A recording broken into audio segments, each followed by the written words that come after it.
And so we are starting a new course today, and I'm sorry for the partially blacked out screen. That's part of the technical difficulties we were having this morning. So I came in, and of course, everything was still kind of, broken down because of the Sweetheart Banquet last week, and the TV was disconnected and all that. So, and I couldn't find a remote. And then this is a different TV than we usually use, so it's not formatted to record the way that I normally do. So it's just, it's been a morning. So. Anyway, I think you can hopefully read that says tactics, so we're starting a new course today. So we finally finished our previous course that we were doing, which was called Keeping Your Kids on God's Side, which was kind of an introduction to apologetics, right? It was kind of increasing our knowledge base of how we are, how we can kind of defend the Christian faith when certain challenges are brought against us. So things that we learned over the course of the last class were the case of the resurrection, right? So why it's actually reasonable to believe that Jesus supernaturally rose from the dead as opposed to some other alternative explanation that atheists kind of put out there. We went through the historicity of the Bible, right, to explain why the Bible is a historical document and it's not just some myth that was invented in the 3rd century A.D., which is again another charge that's brought against Christianity. And we went through a whole slew of, we brought up science and kind of how science is really on our side in many cases, in fact in all cases I would argue, even though science is often juxtaposed against Christianity as being something that's antagonistic to it. So we kind of built up this wealth of knowledge, and now we're going into different territory now with this class. So we now that we have our knowledge base, how do we connect that to our engagements with other people who are either curious about the faith, or some of them are maybe even not so much curious, they just kind of want to prove you wrong, that Christianity is just a foolish thing to believe in. And kind of how do we kind of graciously engage these kinds of people in our discussions. And that's what we're really going to be focusing on with this class. So as an introduction, so we're basing all of this on a book called Tactics, written by Greg Koukl. It's a good read. I think you should all check it out, but you will get all the basic knowledge from that book in this class, so don't feel like you have to. So it's kind of, again, drawing that bridge between the information that we learned to the spiritual discussions that we might have with other people. And so just kind of like his case that he's making is that the course could really change everything for you. I know that before I used to have kind of anxiety at the idea of engaging people on these subjects, especially if I knew that they kind of weren't on my side, right? They were looking to prove me wrong in some way, and I would get nervous about something like that. And so this course should really help build up your confidence and really show you that you don't need to be like a rhetorical expert in order to have these kinds of conferences and to make an effective case with non-believers. In fact, hopefully we'll get to it today. I'm not sure that we'll have time, but hopefully I get to show you the first tactics. Today is kind of more of an introductory class, kind of exposing you to the idea of tactics, what they are, and the function that they can kind of have in your life. But the first tactic is super simple. You can employ it immediately. It's not something that you need. There's not really much learning involved with it. In fact, some of you probably are already doing it in some ways without even noticing it. So this should hopefully be a non-stress class. You don't feel like that you need to be like a PhD in tactics. It's pretty simple stuff that we're going to be learning, and it really can make a difference for you. And that's basically what that first slide is showing. And the difference between this class and the previous class is the last class I was kind of like teacher, telling you all the stuff that I learned from the book, and you were kind of just absorbing it. This one's going to be a little bit more interactive, where you're going to kind of pair up with other people and practice some of these techniques that we learned in this class. And this is kind of the first instance of that, right? So I'm going to have you guys pair up and share. And if I don't know, we have an odd or even group in here. If we have an odd group, you can do a group of 3. And I just want you to share, kind of this idea or your thoughts about when you think about discussing Christianity with non-believers. What thoughts or feelings arise within you? Do you relish the encounter? Are you willing but nervous? You might actually want to, but there's just this slight hesitancy because I'm not sure I know everything, and you kind of get a little nervous about it. Are you the third one, which is kind of like it's kind of the next one down, where you're mostly nervous nervous and you know that you should, engage them, but you really don't want to, and so you're kind of more doing it out of obligation, or do you just kind of away with it? I don't even care. I'm just going to avoid it altogether. So I just want you guys to pair up and share, with whoever you want to. It can be someone in your nearest vicinity. Just your thoughts on that, and I'll give you guys a minute or two. So you guys can have at it. And yes, it can be with someone that you're related to. So. All right, sounds good. Sounds good.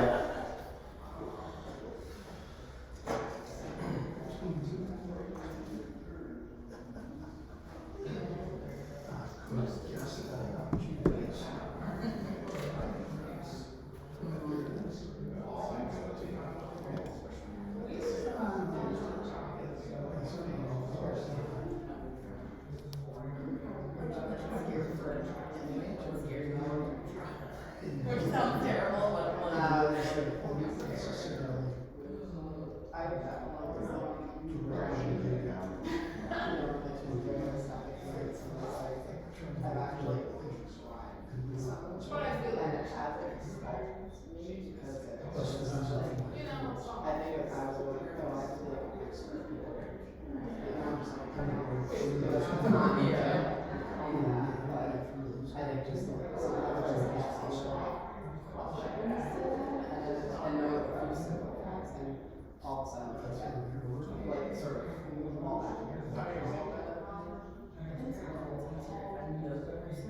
that's helpful too. If I know the person, okay, I'm not longer coaching that to meet up till someone not to the grocery store. Exactly. But I'm like, if I know the person, it's a little bit. So you kind of know maybe How they what, like, yeah. What's their kind of, like, is it, like, very scientific way, like, All right, so why don't we reconvene now that we've all kind of expressed our thoughts on this, and we'll share with the class to kind of like where everyone thinks that they are. So let's start with Aubrey and Brent. So where do you guys feel like you kind of fall along the spectrum of this? We're kind of between like 2 and 3. Like, 2 and 3. As we were saying, there's not a ton of times, honestly, that we're with non-believers. Mm-hmm. So that's kind of part of it, and I feel like because I don't want to say you don't have the opportunities. Like you can go out of your way Sure. and have the opportunities, which is not us. Right. But yeah, I just feel like if the opportunity is completely there, like it is blatant, we do it, but also like we try. A little bit of anxiety, maybe. Yeah. Yep. I get that. Absolutely. And that is something that I've noticed in Lancaster County in general. And if you're part of a church and most of your friendships are within the church, you don't really get exposed to this a whole lot, right? Whereas if you're in an area that maybe where there's not a whole lot of churches, or that's just not part of your social life, you're going to have many more of these opportunities, obviously. So I feel like more of our opportunities would be at the auction center, and it's just kind of a weird line there too, like between business and like I don't know. Yep. And maybe we're wrong in that thought, but. Well, so actually one of the tactics that we learn is kind of how to kind of go about those discussions, how to introduce those ideas even in the work setting. Kind of one of the basic premises of this class is that questions are inherently unobtrusive, right? Because you're putting the ball in their court when they're saying it. And so there's ways to kind of ask questions in a way that maybe can give rise to a spiritual discussion without you actually having to impose it upon them. But I don't know if it's not right or wrong to not do those things. In fact, yes, in the business world, a lot of times you can get in trouble for asking someone about their spiritual beliefs. So what about you guys? Well, I don't want to speak for my wife. But I looked at him and he knew exactly which one I was. I tried to avoid it. Okay, yep. And I'm willing, but I would say I'm nervous or uncertain. But one of the things that drew me to the class is the term tactics. Okay. And while when I've talked to people, I don't necessarily overtly talk about their faith or trying to convert them. I talk about values. And what I've sensed in some of my journeys is that there's an hostility to conservative Christian values. Absolutely. And surprisingly, from folks I wouldn't think they would be hostile toward me. That you wouldn't think that would be hostile, you mean? Is that what you're saying? Correct. Yeah. Folks that I know that I didn't think would be hostile are. Yes, I think, yeah. I gotta come up with a new approach, Okay. other than shutting up. That's right. Very good. Yeah, and I think this could be useful for you because if you are in those situations where I'm assuming you've kind of run into these discussions with some of these people at some point Yes. recently. Yeah. So this has direct application to your life. I'm not sure if it's family members or who it is, but if it's someone, I know for me, I have family members that are hostile to my beliefs, so I will end up in conversations with them at some point, and this does have direct application in those circumstances. So yeah, we won't get to all the tactics today, but over the course of the class, hopefully you'll find some of them to be interesting and useful. All right, the group of four. So I guess Kate, what were your thoughts? I tend to be insecure, but I try anyway, where it scares me more than I try. Okay. But I said it depends on if I know the person. If I know the person, I'm more willing. I'm not just going to start a discussion about Christ up in the grocery store with someone. Right. Hi, how are you? Blah blah blah. I'm like, no. If I know the person, Then I'm more willing because I kind of have an idea of where they're at, and if they're hinging, I had a friend like that. really. Yeah. Yeah, and oftentimes it makes it easy if they open the door. Like, if they come at us and they say, "Why are you a Christian?" Oh, well, now we have free reign. We can say what we want. And so there is that does happen sometimes. And I think that's called defensive tactics, right? When someone comes at us and then we try to defend. Those tend to be a little bit easier to engage rather than going on the offense when we think of more like evangelism, when we're trying to plant seeds and stuff like that. So, and there are gentle ways to do that. So, all right, what about you guys? I feel nervous and uncertain, I think. Okay. Is it because you don't feel like you have enough knowledge, or? I think it would probably be more just I don't know how they're going to react or respond. Yes. I think if it's somebody you know, you have a little bit more background and stuff with them, you have a little bit of a pull. Right. But even just coworkers and stuff, like, don't know that. Right. So it's like, I can say stuff, but how are they going to respond to that? Right. And so so hopefully, like I said, with some of these tactics that you'll learn, there are gentle ways to kind of plant seeds in which they can't actually come at you and say that you're being offensive because you're just simply asking a question. So, that's just again part of the point of this class is to kind of show you that there are easy ways to engage these people in a discussion. And like I said, it is oftentimes easier if they are the ones kind of probing. So the tactical approach helps you to maneuver in conversations with those that disagree with you. And it also teaches you the art of maintaining control in discussions with others. And so let's kind of move on to the next slide. So I kind of already said this, but the missing piece, right? So we kind of went through the last class, right? We just built up our knowledge base. We got a baseline for that, and now we're connecting. We're connecting the information to the relationship. We're creating this bridge now between those two, and the intent of this course is to give you those tools that you would need to do that. So the goals for today, I'm not sure why I have skydivers in that picture. It's just what came up.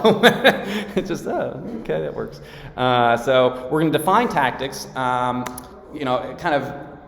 of inform you of some of its advantages, but also warn you of some of its dangers, right? Because it can be abused, and as representatives of Christ, we don't want to necessarily abuse the tactics that we learn here to belittle or humiliate people. We want to use them in a way that can build them up and hopefully guide them to the truth. That's kind of the point. And if we have time, which I'm sure we don't, maybe I'll have time to introduce you the first and most powerful tactic. Okay, so some barriers to tactics and to apologetics in general. Anyone unfamiliar with the term apologetics in this class? Nope. No, we learned it in the last class. So apologetics, which is the defense of the faith, so our capacity to defend Christianity, sometimes gets a bad rap because of its association with conflict, and this can be a barrier for some people. Now, this isn't so much a barrier for like the atheist culture that's out there, or the relativistic culture that's out there.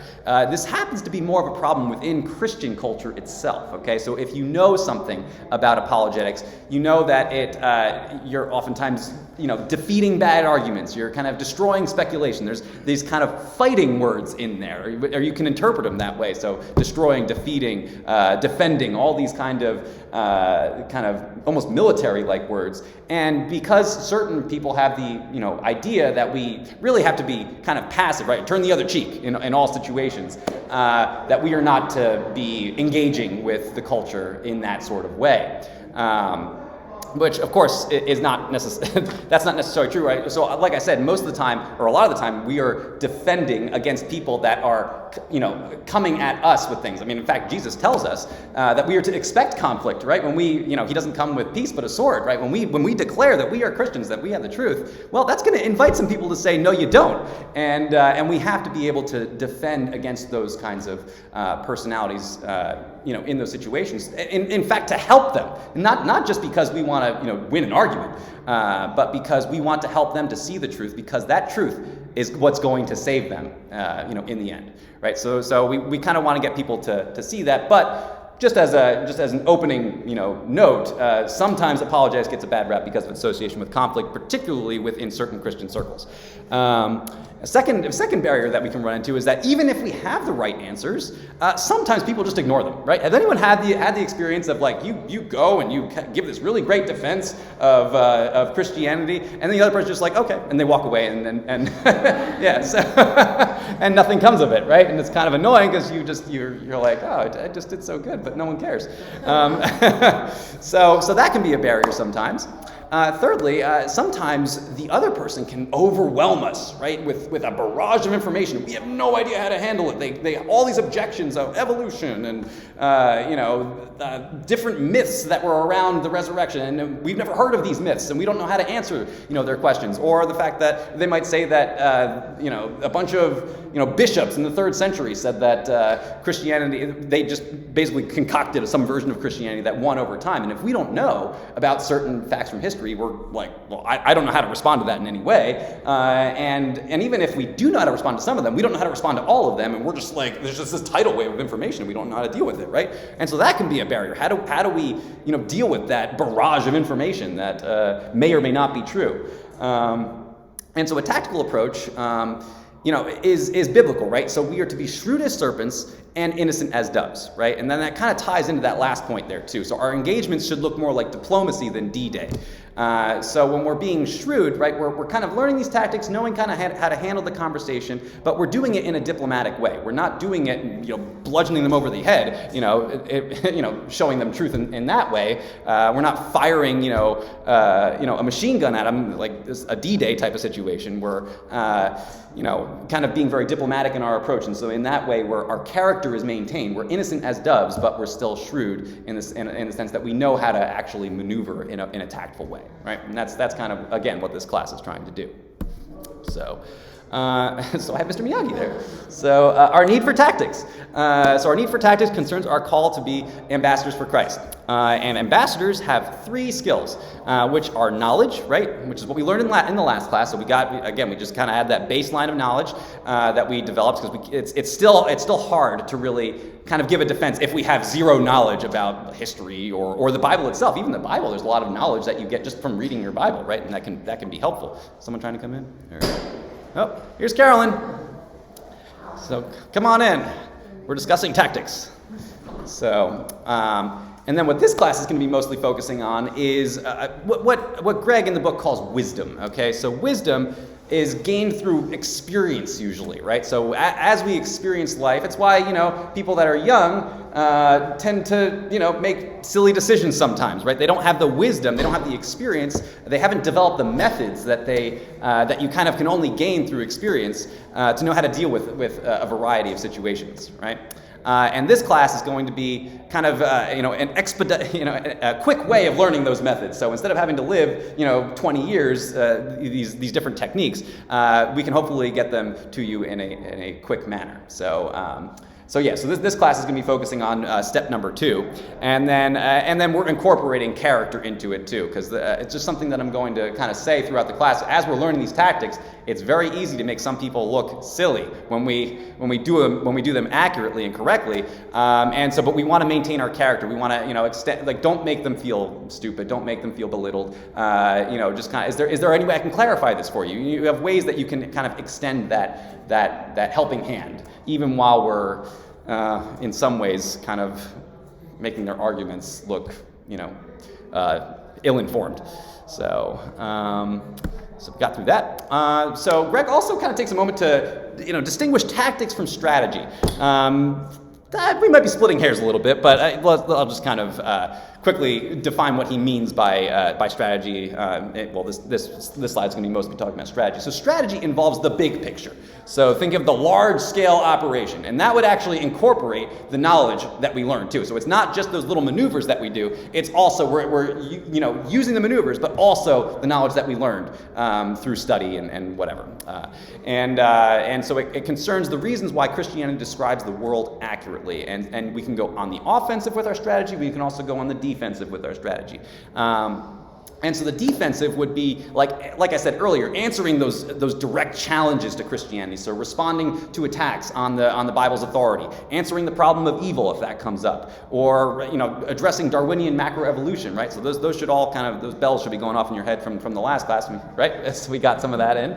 But there's also an offensive way that we can use our strategy too, which is more the evangelistic side. So again, when we're planting those seeds, right? I don't know if I guess because in this situation we're not necessarily, it's not someone addressing a question to us, but just mentioning to someone that you're going to church. Right? It's a small little seed. It's just reminding someone, especially, that doesn't sound like evangelism to us here because almost everyone goes to church in Lancaster County, but in certain areas, that is a foreign concept now. Like the idea of what they would call wasting a Sunday, that day of rest on, going to church. But you tell them, well, I'm going to church today, and there might be this, oh yeah, that's still a thing, and they might invite you, like, well, why are you going to church? And then that opens the door where you can then go further into it. And that might not happen all in one sitting, right? A lot of times you kind of plant the seed, you say, I'm going to church today. They think about it over the course of the day, and then maybe the next week they ask, why are you going to the church? And this may take years, right, to the point where they're actually asking questions about Jesus and really kind of getting deep into that, into their own philosophical position and maybe changing over. But that would be more on the offense, right? Just planting those little seeds, okay? And strategic concerns include many contemporary issues, right? So there are a lot of issues going out in the political realm as well as the spiritual realm that you kind of can't avoid them, right? They're both together. And morality is part of the political sphere, and they do intertwine, and they can't be ignored. So the denial of objective truth, right? That is a fundamental principle of Christianity, is that there's objective right and wrong, right? And there's a lot of people out there that believe that there's not, that it's loose, that reality is fluid. It's your truth, it's my truth, right? Well, we are no longer talking on the same plane anymore. And so when we can make that defense of like, well, that really doesn't make any sense. Can I steal your car and it's still okay for me and not for you? And there's kind of those ways that we can go about showing that. Again, when we use tactics in those kinds of situations, it can help. Right, but there's a whole bunch of them. We're talking religious pluralism, so the belief that all religions are equally true and they all lead to the same, conclusion or the same place. The accuracy of the Gospels, doctor-assisted suicide. I think we're all aware of that. Homosexuality and various kinds of sexuality are very hot topic issues right now, and our tactics can really help us, elegantly go through those discussions with people in a way that honors Christ. Okay, so. So what are tactics? So I kind of defined what strategy was. Let's talk about tactics a little bit. How much time I got? I got a little bit of time left. So it's the art of arranging and deploying one's assets, right? And so, I kind of like that. When I typed in like a picture of tactics, it brought up a football play. And I'm like, that's exactly what's going on there, right? Because you're deploying your assets. You have your various strategies that you have, and then this is kind of your method, your way of getting through them. So you know that you have, maybe your tight end isn't so great, but your wide receiver, you know who is good and who's not, and you're deploying those different players in a way that you know is going to give you the best chance at making a good play, right? And that's what tactics are doing. It's kind of using your assets in a way that helps to give you the greatest advantage during your spiritual discussions. And so what's important to note about them, though, is that they are not tricks, they're not clever ploys, and they're not, like I said a couple times at this point, they're not attempts to humiliate others, which it's easy to kind of trend in that direction. And the reason I say that they're not tricks or clever ploys is because why? Well, we're not tricking them. It's not like when we're saying to someone that Christ is the truth. Well, we're not tricking them into believing that I hope everyone in this room is of the conviction that is true, right? So we're not tricking them into believing a falsity or a lie. We have truth on our side. We're just going about it in a way that helps them to see the truth, in a way that we don't look like we don't know what we're talking about in some way. Because sometimes atheists or non-believers are great on rhetoric. They know how to make a good point. And so we can oftentimes feel like, I don't know how to answer that, and people, just by our mere reaction of like looking, deer in headlights, they think that we don't have the truth on our side, right? And so to avoid that situation, we kind of know our tactics so that we just kind of don't give that false indication that Christianity is false because we don't know what we're talking about. So it's intended to help you control spiritual discussions elegantly. I've said that like 8,000 times at this point. Just to kind of, again, distinguish a little bit. So tactics help us to manage, right? Not to manipulate. We're not trying to manipulate the conversation. We're just trying to manage it so that we kind of stay in the driver's seat. We're not trying to coerce people. We're just trying to control, right? Just maintain control of it so that, we don't kind of, lose control. I don't really have a better way of explaining that. So finesse, we're not trying to fight them. We're just trying to, that's why I had the picture of Mr. Miyagi in there. Or we can even think of certain martial arts where it's all on avoidance, right? So you actually never go on the offensive. You're just learning how to avoid them so that they're never actually able to make contact with you. And a lot of times when we're doing these spiritual discussions, that's what questions do. The burden of proof is not on us when we ask questions. It's on whoever is making the claim. And so as we learn these tactics, we're really just avoiding, the potential for them to make accusations against us. So that's not that we can't, defend points, but a lot of times it's more about finesse than it is about actually engaging in a fight. And then navigating through the minefields. A lot of times, people, if they know they have certain points, they can kind of set little traps for us. Like the problem of evil, for example. How can there be a good God that's all powerful? If the world is full of evil, right? And that sounds like a trap. It sounds like, it seems like they're either you have an all-powerful God and no evil, or you have a not-so-powerful God and there is evil. But we do have the claim that God is all-powerful, and so but there is also evil in the world, and so they kind of consider that a trap sometimes if we don't know how to answer that. And so these tactics can help us to navigate some of those traps. So. 2 warnings. Tactics can easily be abused. Not difficult to make someone look silly. Kind of said that already, but it's kind of hard. You don't really know the tactics yet, so you don't really know what I'm talking about. But at least you get a picture of Mr. Silly. So some stories in this course we're going to do some stories over the course of this class. And you know what? I did not bring my tactics book, did I? That's okay. I'll have it for you next week. So some of the stories that we do in this class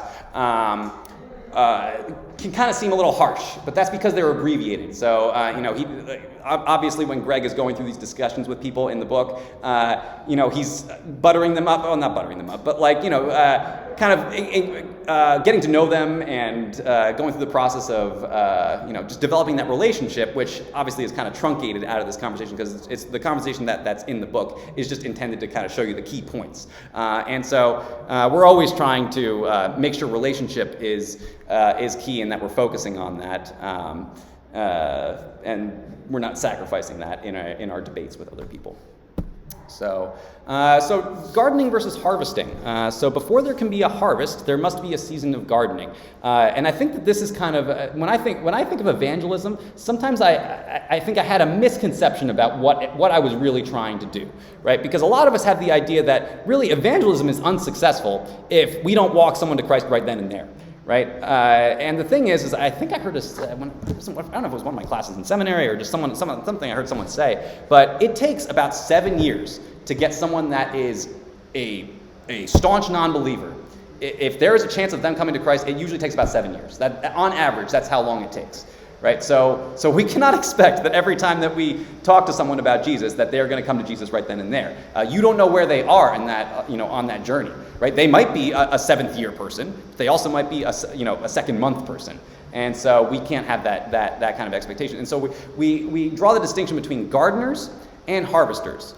I have the conviction that all of us are gardeners, and I hope for all of us that we do have that chance to harvest someone at some point too. Now, Greg seems to draw this distinction saying that some of us are gardeners and some of us are harvesters. Now, I might agree that some of us might be stronger harvesters or stronger gardeners or whatever, but I do find it a useful metaphor because I think it accurately describes what we're doing. Right, when we're gardening, we're just kind of, again, planting those seeds. Right, we're not reaping, we're not expecting them to come to Christ right there, but we're just saying, I'm going to church this weekend, and then hopefully they ask you a question about church at some point, and then it just progresses on from there. And so, let's see. Is there anything else I want to say about that? Yeah, pretty much. So this last point here at the bottom. So the main goal is to put a stone in their shoe. And that sounds kind of mean, right? I hate it when stones are in my shoe. But that's just the point. We're trying to annoy them in a good way, right? Showing them that this thought that they had about reality, that evolution is default true, and then you kind of bring up the Cambrian explosion, and then they're like, well, I didn't even think about that. How apparently all of this range of complexity happened over a very short geological period of time, and they were never taught that, and so that's a stone in their shoe now that they have to contend with, and they hopefully they'll research it and see does science have a good explanation of the Cambrian explosion, which it does not. Does it have a good explanation for the origin of life, right? So we've kind of explained how we went from being a monkey to a human, but how do you explain getting from nothing to something, right? Which they don't do. And so you're planting stones in their shoes every time you do something like that, right? And that's a good thing because you're gently guiding them towards truth, because hopefully one day they'll take that stone out of their shoe, right? So, okay, and that is where I will have to come back to that next week because I need, maybe I can explain it briefly. So Greg had a conversation with someone who identified herself as a pagan, right? So now Greg's a little bold, right? I don't do this, but so he's someone who goes around and gives lectures all around the country, and he'll stop at airports or cafes, and if he notices something, he will make a remark on it, okay? And with this particular, I think it was a waitress, she had a pentagram, so like the star, right?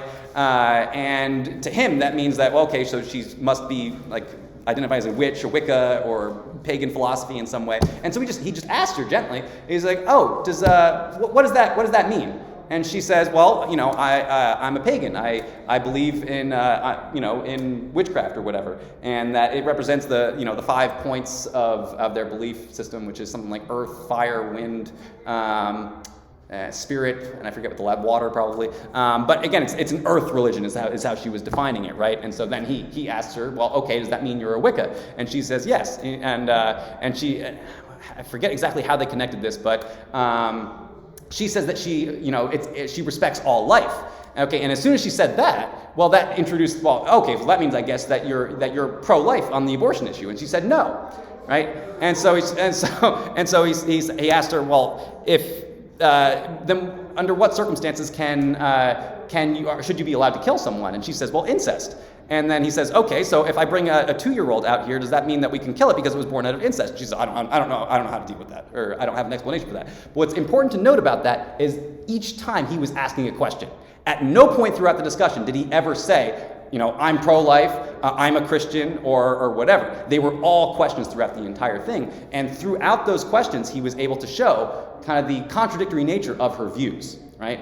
And that's essentially, in a nutshell, what this class is going to show you to do, because he was employing several different methods, right? So the first one is he was asking, what do you mean, right? So when you say that you are a pagan, what do you mean by you're a pagan? That can mean like 1,000 different things depending on the person. And so for her, it meant that she was a witch, right? Which sounds kind of crazy, but yeah. So that's what that meant to her. But it was a good thing to her, right? Because they respect all life, and then she's like, oh, well, and how'd you come to that conclusion that you respect all life? So that's the second question, right? So it's the first is, what do you mean by that? The second one is, how'd you come to that conclusion? And then the last one, which takes it's a little bit tougher to do without some background knowledge, is then he kind of uses questions to show the contradictory nature of her views. Well, if you say that you respect all life,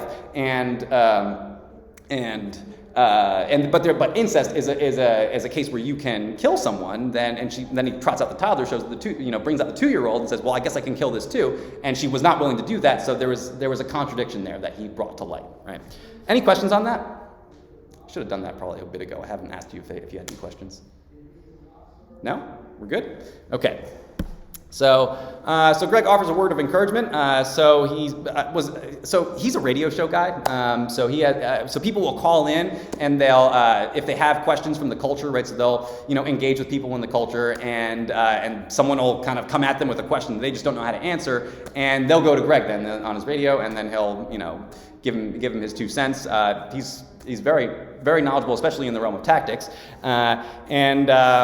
But when he first got into this, he had the same kind of trepidation, the same nervousness, anxiety that most of us do when we think of engaging the culture, because what if they bring something that I can't answer? And what he noticed was that the truth was on his side.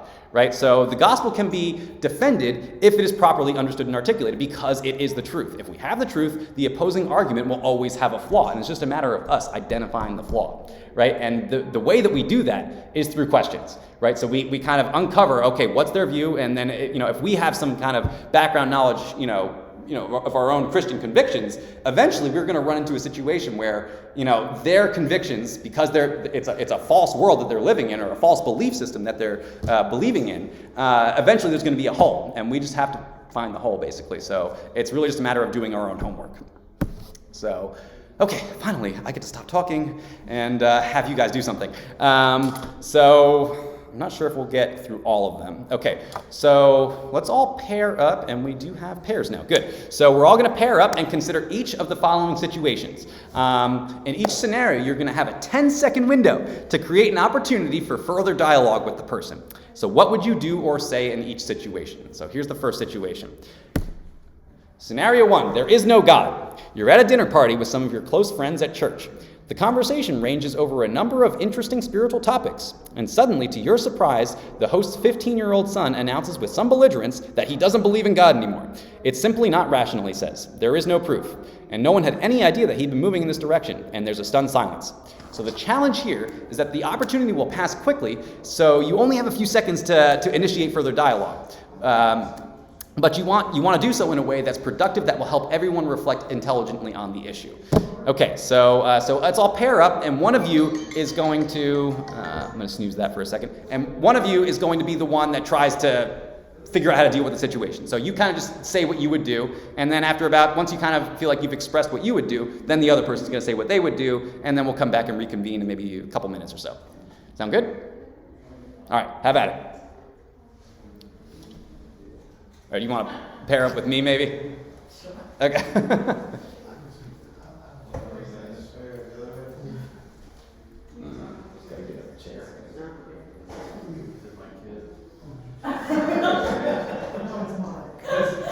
That's going to start the conversation in 2 directions.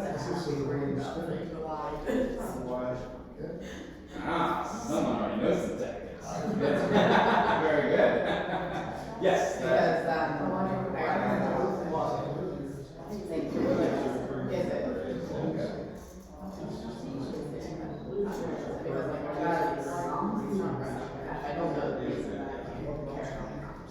Right.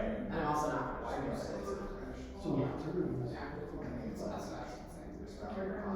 Like, because that's not the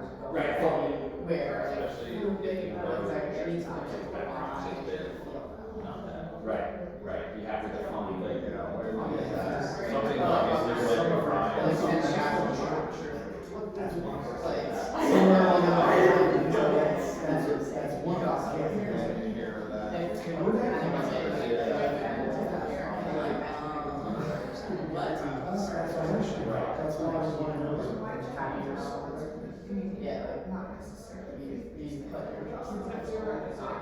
Right, yeah. Right, absolutely. So, yeah, there's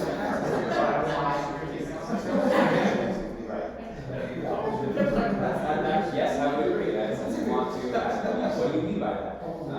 And hopefully that guides you to exactly what the objection is, and then you can object. right, and then you take it further, because if I just started out, I said, well, it's gonna say, what I'm gonna do is this, and this, and that wasn't fair. Didn't think it was as Right. that, like, I'm not answering their question, and they're gonna keep believing the same thing. Right. Very good. So I'll just ask you their thoughts on this one. How are we all feeling? We all I think there's also decide how we would respond to this? if it's somebody else's kid, just like that would feel a lot. If my friend's there and they're obviously we were at a church. All right, Brent and Aubrey. What was had you address this issue or the situation? I mean, how we think we should address it. Is, well, what made you say that? Like, where'd that come from? Right. But actually, like, what we said, I mean, that's what we thought we should say, what we would actually do. So we were like, well, like, Jake comes out of dinner, like, good luck right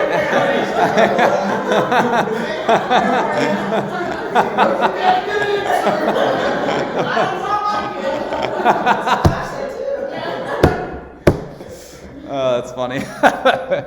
All right, very good. So, Lisa, and then what's your name? Dale. Okay, so it's Lisa and Dale, right? Similar thread. Similar thread. Has anything happened recently that made you come to that conclusion? Right. So yeah, you want to kind of get an idea for where their head is at before you can't really address the issue until you know what the issue is, right? That's kind of what Katie was in our discussion, right? So that's what, isn't that basically the gist of what we were talking about? Right, yeah, because if you don't know why they don't believe in God is rational, then you can't, because if you just start to try and like, give some kind of proof, that might not be what they were thinking. Right.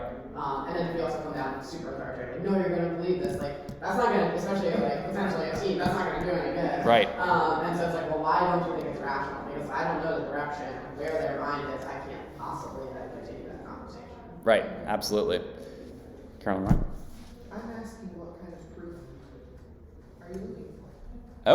Okay, so good. I like this. So a trend that I've noticed for each one, it's always a question, right? So we're asking the question, we're asking them to define what they're thinking a little bit further, right? So that's good. I like it. Kate and Josh? We're trying to say the same thing. Same thing, just kind of. Why don't you think it's rational? Okay, It's not rational. Why? very good. Josh also wants to know the biology teacher's email Yeah. address. Oh, okay. That's funny. We're pulling that kid out of that school, out of that class. Yep. I find probably worth asking, like, what kind of classes are you in school right now? Because for a 15-year-old, that's probably, it's got a background where their parents are at a group of believers. That's probably where it's coming from. School. Oh, sure. Yeah, right. It's got to come an external source. Tell me about your classes. What are you studying right now? Right. Okay, good. That's a nice kind of backdoor way of kind of getting in there, right? You're not directly addressing their, false beliefs, but maybe the source of those false beliefs. So that's good. All right. So and then next week, so just because I'm preaching today, unfortunately I have to end class a little early. So we'll pick up on this later. So we're going to have a couple different scenarios that we're going to go over, and then I think we probably made it through about half of the slides this week, which is often how it works in these classes. I don't get through all of them, but we're just going to pick it right off pick it up where we left off this week, next week. So I'll just do a quick prayer for us, and then we'll head on out. So thank you, Lord, for bringing us into your house this morning, just to learn a little bit about just something that we don't typically often hear about in church, like these tactics that we can use in order to defend the faith, defend the truth that you are and that we stand for as representatives of on this earth. And just may we continue to absorb them with a spirit of humility, so that we can also, in a spirit of humility, engage the culture by using them. And it's in your blessed name that we pray. Amen.